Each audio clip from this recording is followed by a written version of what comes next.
Vamos a Deuteronomio 4:2.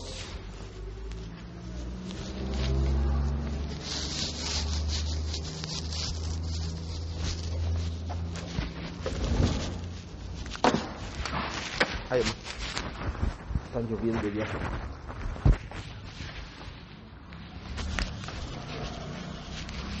Deuteronomio 4:2.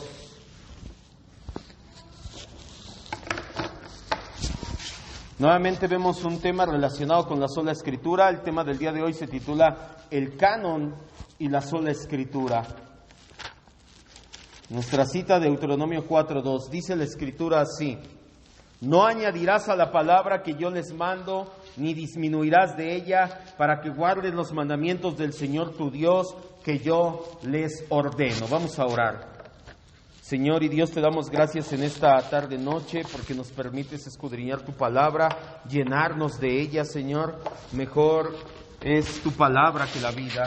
Preferimos por mucho, Señor, escudriñar, entender tu palabra que cualquier otra situación que pudiera presentarse el día de hoy. Gracias por esta disposición, mi Dios, pues tú nos has dado el querer como el hacer. Permítenos que produzca fruto en nuestro corazón, fruto apacible de justicia, verdaderamente reflejar al Señor Jesucristo por medio de la renovación de nuestra mente. Todo esto te lo pedimos para gloria y honra tuya, en el nombre de Jesús. Amén, Dios. Le decía nuevamente, vemos un tema relacionado con la sola escritura.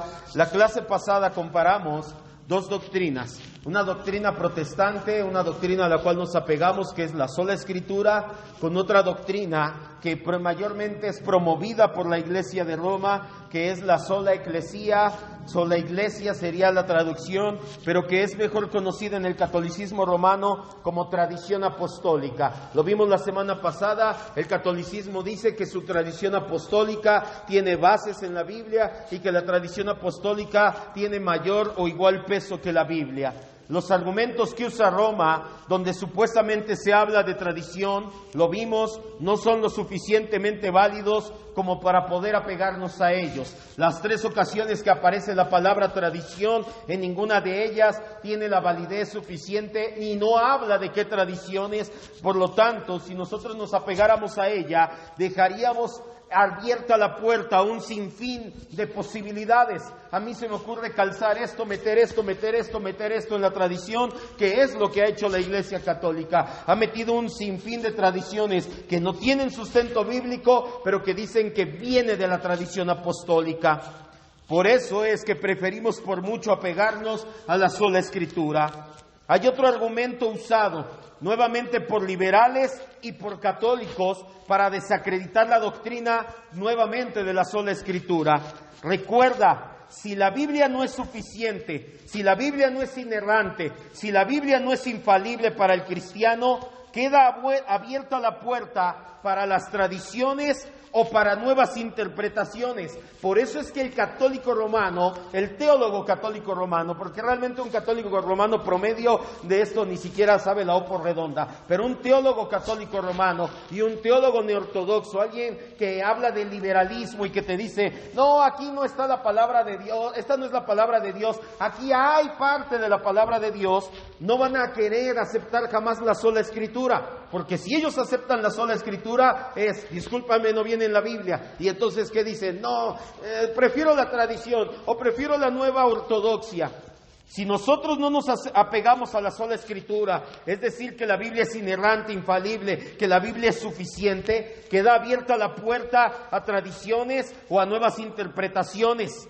Y esto siempre ha dado a luz herejías.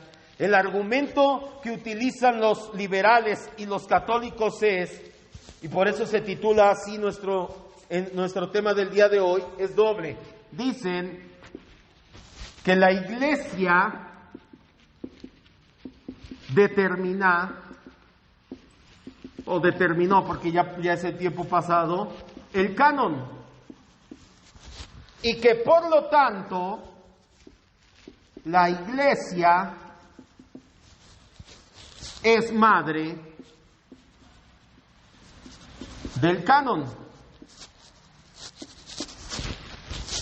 Ese es el argumento liberal católico. que la Iglesia determina el canon y por lo tanto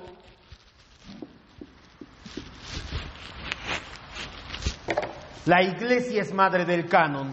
¿Sí se acuerda qué es el canon? El canon del griego canon, que significa caña de medir, es acerca de los 66 libros que tiene la Biblia, que nosotros ya lo estudiamos, cómo se determinó cuál sí entra, cuál sí es aceptado como divino, cuál sí es aceptado como la palabra de Dios y cuál no es aceptado como la palabra de Dios. Ya vimos que hay un canon hebreo, un canon protestante, un canon católico, ya vimos que son muy parecidos esos cánones, pero sí tienen algunas diferencias, y lo que la Iglesia Católica permite en su canon, nosotros lo vemos como libros deuterocanónicos o fuera del canon.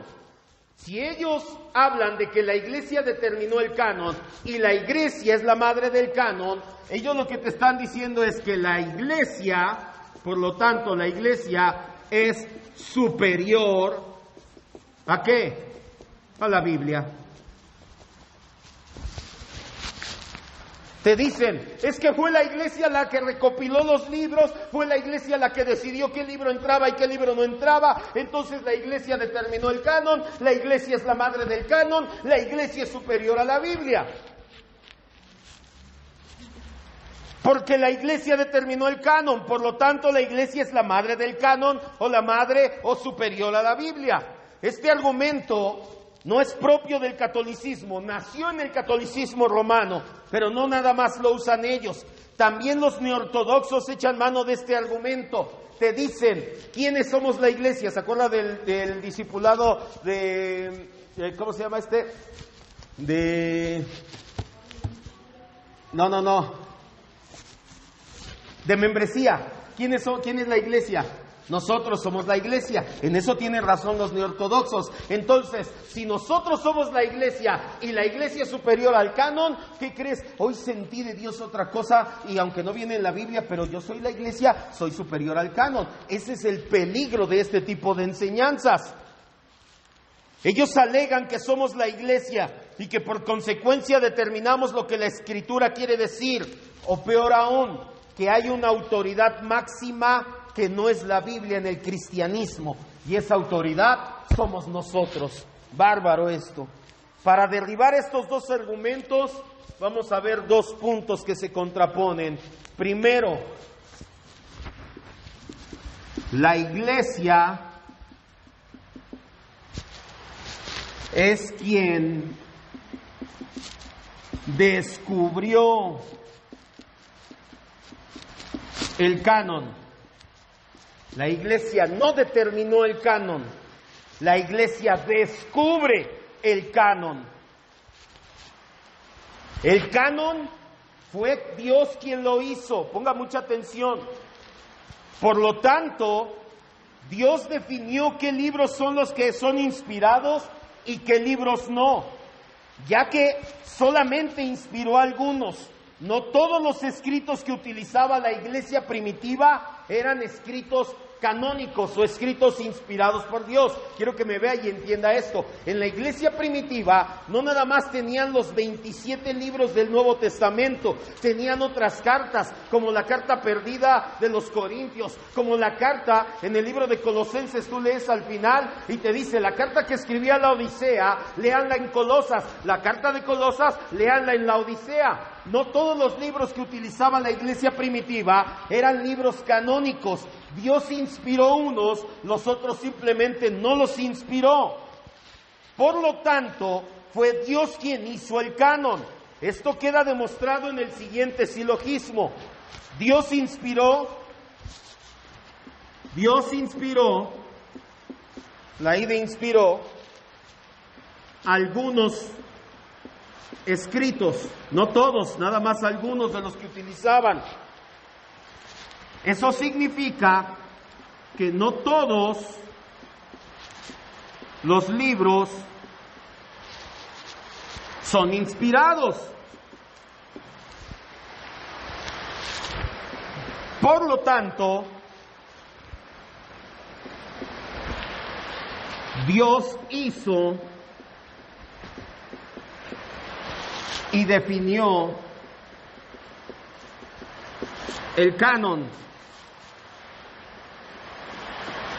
no la iglesia.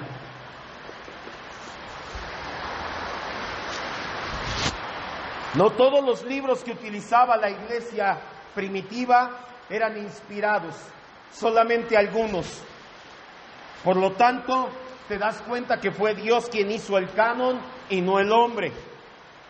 Mientras se escribían los libros del Nuevo Testamento, el pueblo de Dios poco a poco los fue aceptando. No fue un concilio, no fue una decisión del magisterio. Este hecho está comprobado. Los dos primeros concilios que aceptaron el canon fueron los concilios de Hipona y de Cartago. Pero Atanasio de Alejandría ya tenía una lista completa con los 27 libros del Nuevo Testamento antes de que estos concilios aceptaran. ¿Qué hicieron los concilios? Los concilios ratificaron el canon. El concilio de Cartago, el concilio de Hipona, el concilio de Calcedonia, que eran concilios donde se juntaban los obispos de diferentes regiones y se ponían a discutir asuntos teológicos. Ahí lo único que hicieron en los concilios fue ratificar el canon. Oye, ¿cuántos libros usas tú? Estos 27, y tú en tu iglesia, estos 27, y tú. Perfecto, vamos a dejarlo con estos 27, vamos a ratificar el canon nada más. Escribe, es la iglesia quien descubre el canon, no quien lo define.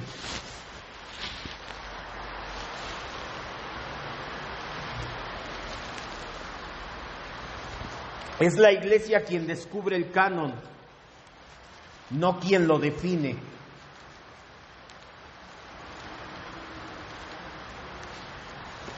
La iglesia no definió el canon, la iglesia descubre el canon, nada más. ¿Cómo lo hizo? Lo vimos hace un par de meses. Ellos tomaban los escritos y decían, ¿tiene apostolicidad? ¿Esto lo escribió un apóstol? Ah, no, Lucas no es apóstol, pero lo estuvo supervisando Pablo, que es apóstol. Marcos no es apóstol, pero es el hijo de Pedro, lo estuvo supervisando Pedro, que es apóstol. Su contenido verdaderamente es algo que te va a ayudar, o te habla de Jesús tomando un pajarito, soplándole, a ese pajarito de barro se hizo de verdad, o sea, no tiene contenido espiritual. ¿Es auténtico? ¿Te puedes dar cuenta que sí realmente lo escribió al quien dice que lo escribió o nada más es seudónimo? ¿Es dinámico? ¿Lo lees y sabes que cambia tu vida? ¿Es universal? Ya lo acepté yo, pero ¿qué pasó con la otra iglesia y con la otra iglesia? Ah, sí, ya lo están aceptando todos. Y sobre todo, ¿tiene pruebas de que es inspirado? Él mismo habla de esa inspiración. ¿Te acuerdas qué dice? Y ahorita lo vamos a ver, Pedro, acerca de los escritos de Pablo. Pedro dice, no, sus escritos, mis respetos, Dios lo inspiró. No lo entiendo, pero Dios lo inspiró, porque realmente Pedro se sinceró y dijo, no entiendo muchas cosas, pero Dios lo inspiró. Un erudito en la Biblia de nombre Erwin Lutzer comenta lo siguiente acerca del canon y dice, si una carta fuera escrita por Abraham Lincoln, sería auténtica, aunque los historiadores no la reconocieran como tal. Si una carta no fuera escrita por Abraham Lincoln, así todos los concilios y todos los hombres dijeran que él la escribió de su puño y letra, no por eso realmente va a ser de su puño y letra. Lo que podemos hacer es examinar esa carta para determinar si Lincoln fue el autor. ¿Por qué hace esta comparación? Porque es lo mismo con la Biblia. Tú no puedes determinar si la Biblia o si los libros que están en el canon, porque a mí se me antoja que estén ahí. A ver, vamos a ver qué rasgos son los que tiene que tener un libro canónico. Son estos 6 rasgos que te acabo de dar. Perfecto, los contiene todos, entonces entra al canon. Si no tiene estos 6 rasgos, no va a entrar. Punto y se acabó. En otras palabras, si un libro es inspirado por Dios, se nota su autoridad, aunque la iglesia no lo aceptara. De ahí que la decisión oficial del catolicismo no tiene ninguna autoridad, solamente ratificó lo que ya se tenía. Una cosa es la autoridad que tiene un libro y otra cosa es reconocer la autoridad de ese libro. La iglesia únicamente reconoce la autoridad de los libros de la Biblia. Hay dos ejemplos de lo que estoy hablando ahorita que están en la Escritura, que es Pedro hablando acerca de los escritos de Pablo y Pablo hablando acerca de los escritos de Lucas, como entre ellos mismos en la misma iglesia primitiva se ratificaba la autoridad de inspirado del libro que se estaba escribiendo. Segunda de Pedro 3:15 y 16. Segunda de Pedro 3:15 y 16.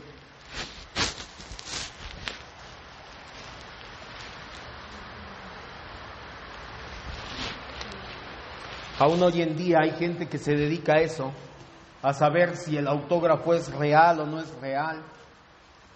Hay un programa, ya casi no lo veo, antes me gustaba verlo, El precio de la historia, si lo ha visto, si no, y a poco no llegaba, no sé, Rick, parece falso el Chomli, déjame llamar al experto, y llegaba el experto y sacaba su lupa y su iPad y empezaba y decía, porque aquí se nota la firma y todo. O sea, tú puedes determinar si algo es real o no.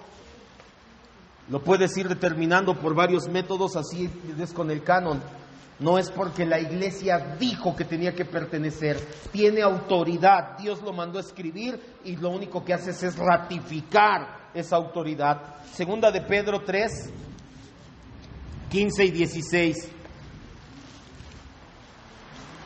Y tengan entendido que la paciencia de nuestro Señor es para salvación, como también nuestro amado hermano Pablo, según la sabiduría que le ha sido dada, les ha escrito. Pedro reconoce y dice, a Pablo le dieron una sabiduría de lo alto tremenda, por eso escribe.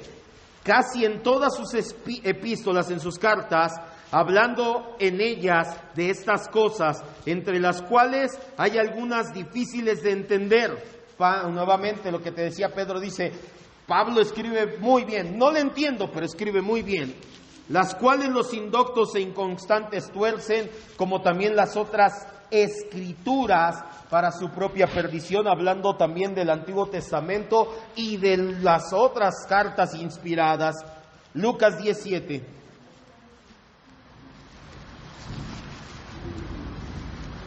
¿Qué estaba haciendo Pedro? Lo que te digo, Pedro estaba ratificando los escritos de Pablo.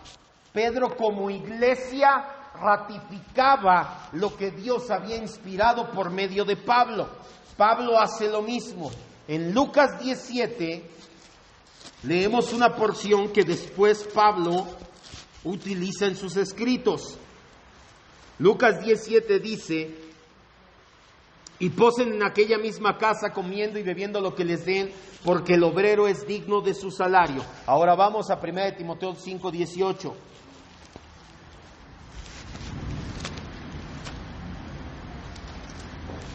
¿Qué hizo Lucas para escribir su evangelio? Lucas investigó, fue y le preguntó, fue y tomó el evangelio de Marcos que ya tenía a su disposición y el de Mateo, fue y le preguntó, me imagino que a Pedro mismo, fue y le preguntó a los que estuvieron ahí con él, a la mujer que estaban con Jesús. Lucas hizo una tarea de investigación.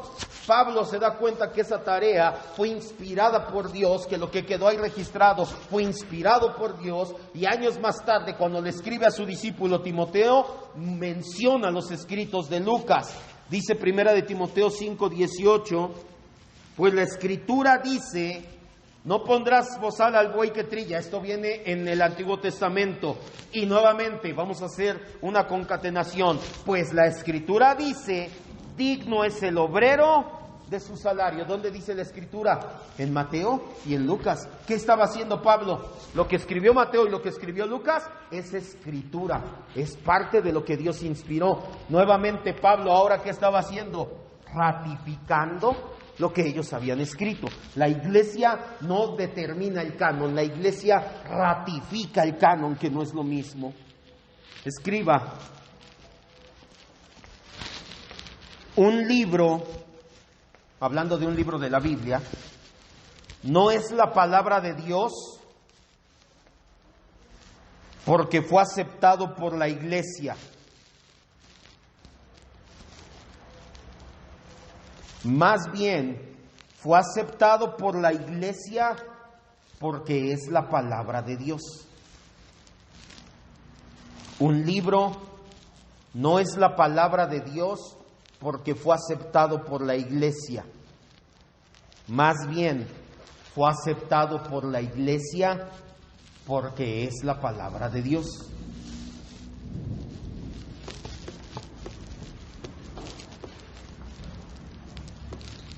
Es lo mismo que yo no tengo fe porque soy escogido. Soy escogido porque tengo fe. Al revés. No soy escogido porque tengo fe. Tengo fe porque soy escogido. Ahora sí. ¿Ah? Ya lo había volteado yo.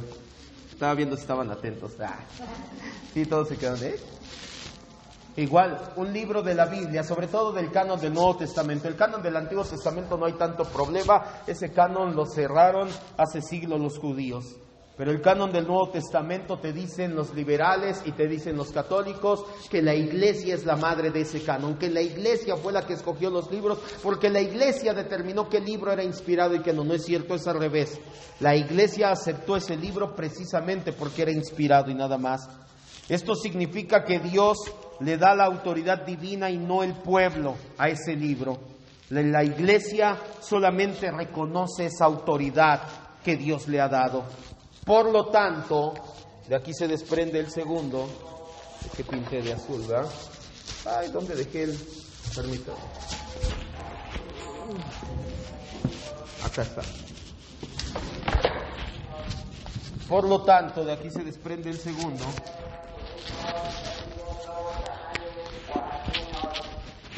La iglesia es hija del canon, no es la madre, es hija del canon. No te argumenten alguno de estos dos, contraargumenta con estos dos. Número 2, la iglesia no es la madre, la iglesia es hija del canon.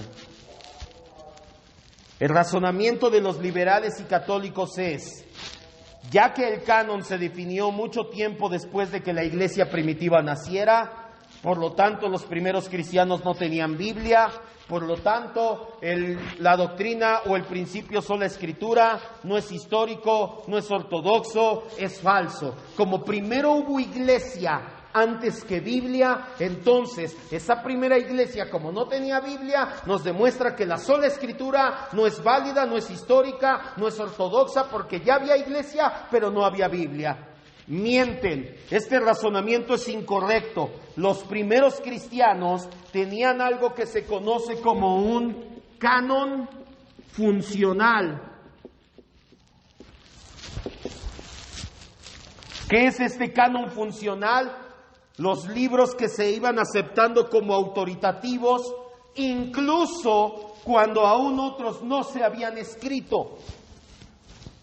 La carta de Pablo a los tesalonicenses, el Evangelio de Mateo, el Evangelio de Marcos, son los primeros libros que se escribieron por ahí del año 50.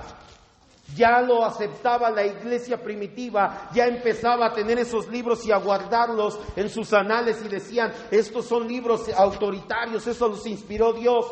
45, casi 50 años después, Juan escribe Apocalipsis y su Evangelio. La iglesia ya tenía los primeros 20, 22, 25 libros hasta que todavía se terminó de escribir.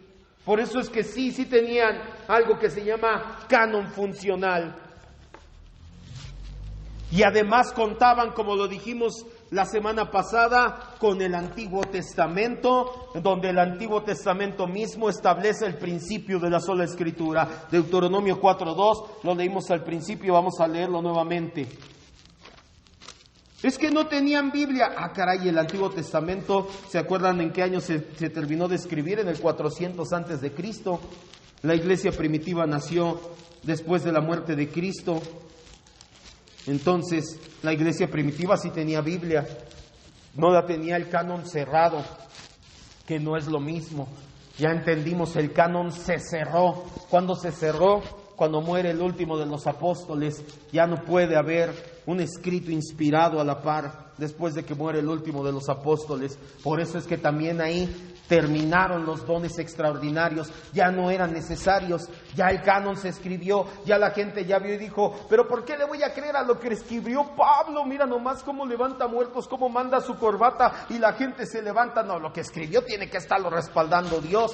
Ya muere Pablo, mueren todos los apóstoles, dice Dios, ya con estos 27 libros no necesitan más. Eso fue insuficiencia de la escritura, ya lo habíamos visto, que ya no necesitamos más que lo que está escrito. Deuteronomio 4:2 nos habla de la sola escritura. Dice, no añadas a la palabra que yo te mando, ni disminuyas de ella, para que guardes los mandamientos que el Señor tu Dios te da y yo te ordeno, dice Moisés. ¿Qué te está diciendo aquí? Que la escritura es suficiente, no le quites, tampoco le pongas, no necesitas nada más, con la escritura te basta. Jesús mismo encargó a sus discípulos que transmitieran la verdad que había enseñado. Juan 14:25.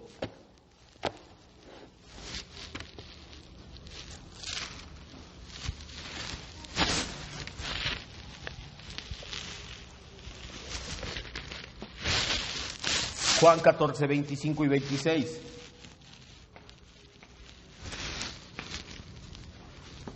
Dice, les he dicho estas cosas estando con ustedes, mas el Consolador, el Espíritu Santo, a quien el Padre enviará en mi nombre, Él les va a enseñar todas las cosas y les recordará todo lo que yo les he dicho.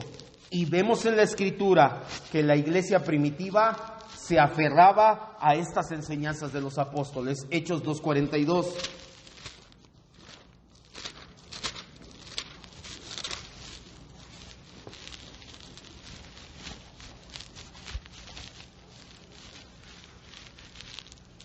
Hechos 2:42, sí.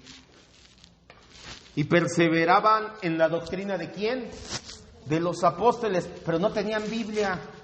No. ¿Pero qué hacían los apóstoles? Oralmente. ¿Se acuerda que lo vimos la semana pasada? La tradición oral, después ¿qué pasó? Quedó por escrito. Lo que ellos enseñaban, no faltó quien dijo, pues vamos a escribirlo y vamos a ponerlo ahora sí bien asentado. Dice, y perseveraban en la doctrina de los apóstoles y en la comunión unos con otros, hasta ahí nada más. La primera parte es la que nos interesa. De hecho, esta fe dada solo una vez a la iglesia a través de los apóstoles fue la que les había prometido Jesús. Judas 3.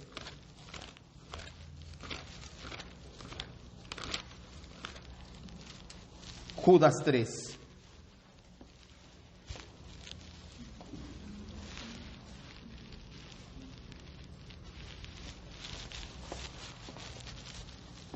Dice, amados, por la gran solicitud que tenía de escribirles acerca de nuestra común salvación, me ha sido necesario escribirles exhortándoles que contiendan ardientemente por la fe que ha sido una vez dada a los santos. Aquí el contenido de la fe es la doctrina, una vez dada. ¿Por qué? Porque una sola vez la dio el Señor Jesucristo. Lo que estamos diciendo es que Jesús se lo encarga a los apóstoles y los apóstoles se lo dicen a la iglesia, primero de forma oral y después de forma escrita. Esto fue lo que pasó.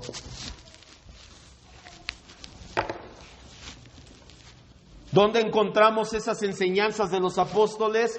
En la Escritura misma. Por eso Efesios 2:20 dice que la iglesia está edificada sobre el fundamento de los profetas y los apóstoles y la principal piedra del ángulo es Jesucristo mismo. Las escrituras, son inspiradas por Dios, no los concilios, no los sucesores apostólicos falsos, solamente las Escrituras. La iglesia es hija del Evangelio de Cristo. Cristo es su fundador y prometió a los apóstoles que el Espíritu Santo les iba a ayudar a transmitir lo que les enseñó. Escriba, solo en la Biblia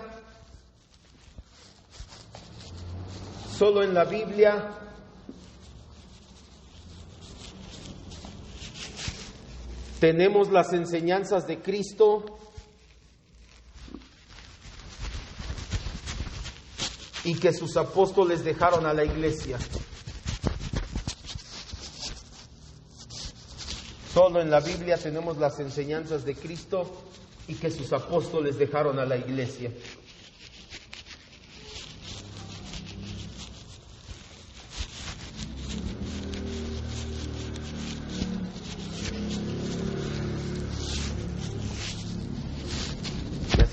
me hace que es el borrador el que está mal, por eso queda así. Que ya lo hemos estado limpiando y todo, y otra vez quedó así hasta ahorita que vi, dije, es el borrador. Algunos mencionan 1 de Timoteo 3:15, vaya 1 de Timoteo 3:15 para refutar este hecho. Todo esto que estamos viendo surge del tema el canon y la sola escritura. Si la iglesia determinó el canon, la iglesia es superior al canon, la iglesia es superior a la Biblia, no hay sola escritura. Pero ya vimos que la iglesia es hija del canon y la iglesia solamente ratifica el canon. Pero te dicen, 1 de Timoteo 3:15,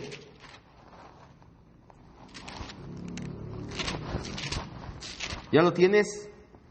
Dice, para que si tardo sepas cómo debas conducirte en la casa de Dios. La casa de Dios es la iglesia del Dios viviente, columna y baluarte de la verdad.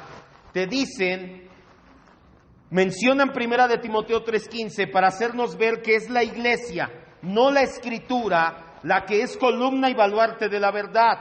Tienen razón que la iglesia es la columna y baluarte de la verdad, pero la iglesia no es la verdad. La verdad es Cristo, no la iglesia. Y si la iglesia se aleja de la palabra de Dios, acuérdate, la palabra y Cristo van de la mano. Si la iglesia se aleja de la palabra de Dios, se aleja de la verdad y deja de ser columna y baluarte de ella.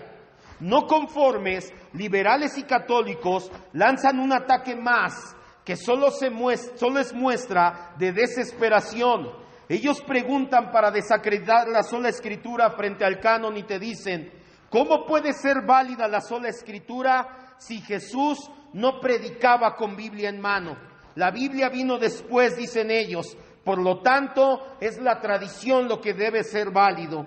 Este argumento no tiene sentido y no prueba nada contra la sola escritura. Nosotros nunca hemos dicho que Jesús predicaba o que la sola escritura es tener Biblia en mano. La sola escritura es apegarte a las enseñanzas de Cristo que están escritas o que están registradas en la escritura.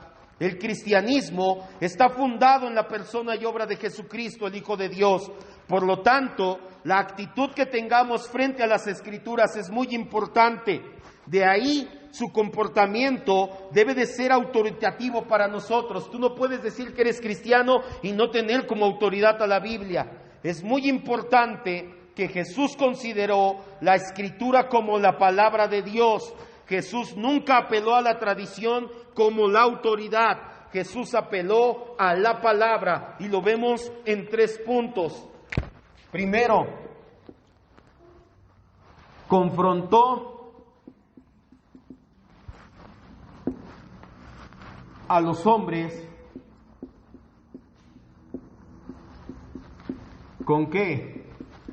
Con la escritura. Vamos por favor a Mateo 22:29.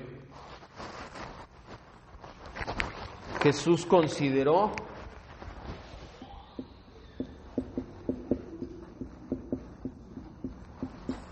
la escritura como autoridad máxima. ¿Cómo lo sabemos?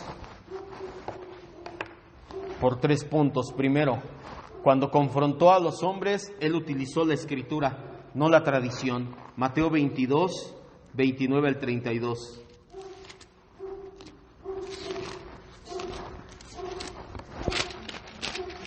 Voy,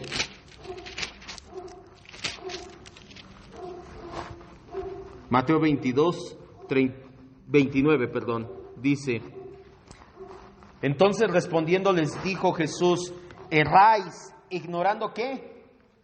Las escrituras y qué más, y el poder de Dios, porque en la resurrección ni se casarán ni se darán en casamiento, sino que serán como los ángeles de Dios en el cielo.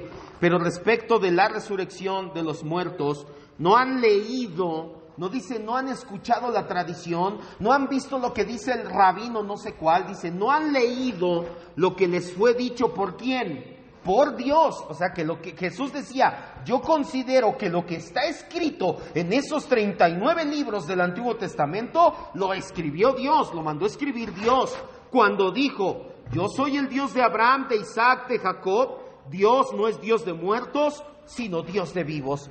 Los saduceos vienen con una historia fantástica. Jesús, había una mujer que tuvo un esposo y murió, y después su hermano, en la ley del derivato, decía que si no tenía hijos, del hermano que le seguía tenía que tomarla como esposa y darle descendencia, y llegó su siguiente hermano y murió, y el siguiente, total, esta mujer se casó con los 7 hermanos, no tuvo ningún hijo, y también la mujer murió. A ver si hay resurrección. Dime, ¿de dónde, con quién va a ser su esposa cuando ella resucite, si supuestamente hay resurrección? Jesús, cuando vienen los saduceos con esta historia fantástica, que seguramente les ayudó en otros debates con los fariseos para refutar la resurrección, el Señor Jesucristo fue claro y les dice, se equivocan porque no conocen ¿qué? Las Escrituras. No les dice, no, es que miren la tradición, es que miren, yo me imagino. Jesús toma la Escritura y les dice, ahí está, su tradición no tiene nada que ver con la Escritura, porque no conocen el poder de Dios. El argumento de Jesús es claro, y es que ellos están mal porque no conocen la Escritura, la cual Jesús considera la palabra de Dios. El Señor Jesucristo la utilizó como máxima autoridad en los conflictos con los hombres, pero también confrontó al diablo con la Escritura. Mateo 4, del 4 al 10, no lo leas, lo lees en casa para que no nos gane la lluvia. 3 veces se presenta el enemigo después de que Jesús ha ayunado 40 días y 40 noches. Si eres el Hijo de Dios, di que esas piedras se conviertan en pan. ¿Y qué le dice Jesús? Escrito está que no me voy a dejar caer, no voy a tentar al Señor mi Dios. Escrito está, al Señor adorarás y solamente a Él servirás. Este pasaje es claro en cuanto a la autoridad que tienen las Escrituras. Jesús las utilizó como el arma de autoridad para reprender al diablo.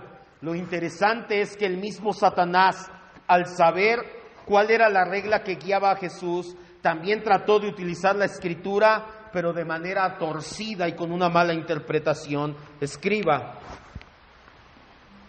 Dios no puede contradecirse a sí mismo.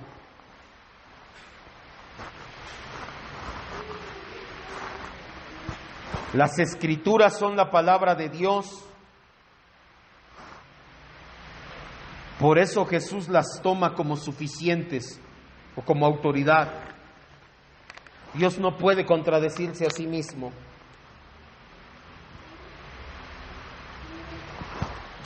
Las Escrituras son la palabra de Dios.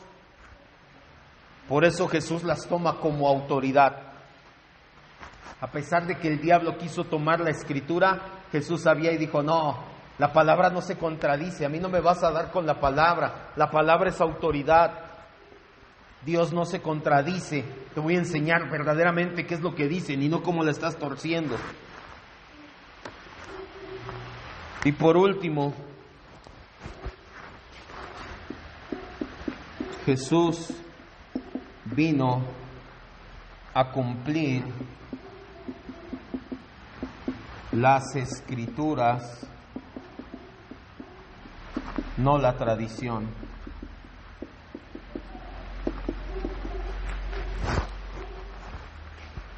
Todo el ministerio y predicación de Jesús fue para cumplir la Escritura. Mateo 22, 26, 53 al 56. Mateo 26,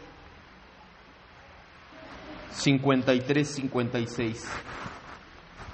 Jesús no vino a cumplir tradiciones. Jesús no vino a cumplir bonitos deseos. Jesús no vino a cumplir sueños. Jesús vino a cumplir la Escritura, porque la Escritura es la palabra de Dios.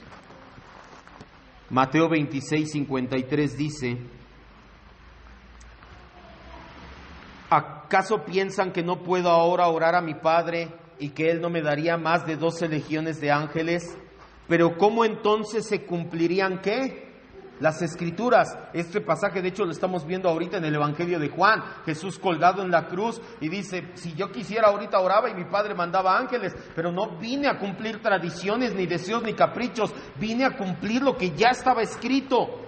¿Cómo se cumplirían las Escrituras de que es necesario que así suceda toda? En aquella hora dijo Jesús a la gente, como contra un ladrón han salido con espadas y con palos para prenderme. Cada día me sentaba con ustedes en el templo enseñando y no me aprendieron. Mas todo sucede para que se cumplan, ¿qué? Las Escrituras de los profetas. Y 1 Corintios 15, 3 y 4.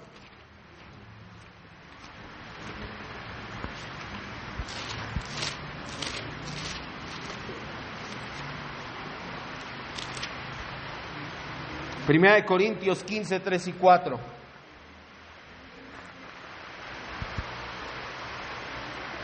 Porque primeramente les he enseñado lo que asimismo recibí, que Cristo murió por nuestros pecados, ¿conforme a qué? Conforme a las Escrituras.